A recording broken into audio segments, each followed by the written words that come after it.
Hello everyone! Kumusta po kayong lahat dyan guys? Ayan guys, ang ginawa kong pork chop. Ayan, ano lang ito guys. Lagyan ko ito ng itlog, nor seasoning, kunting asin, ayan, kunting vinegar. Tapos, ang binubog ko dito guys ay itong breadcrumbs. Ayan oh, ang aking pork chop. Ito ang ulam ng aking mga kids ngayon. Ayan.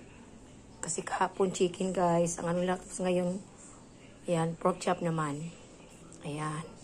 Hindi pa talaga ako nakapag-live guys. Kasi parang ano pa ba. Kaya sa reels lang muna ako guys. Ayan. Ito ang ulam ngayon ng aking mga kids. Para ano nila guys. Para lunch nila. Ayan. Ayan. Kain tayo guys. Miss you all. Thank you for watching. Bye-bye.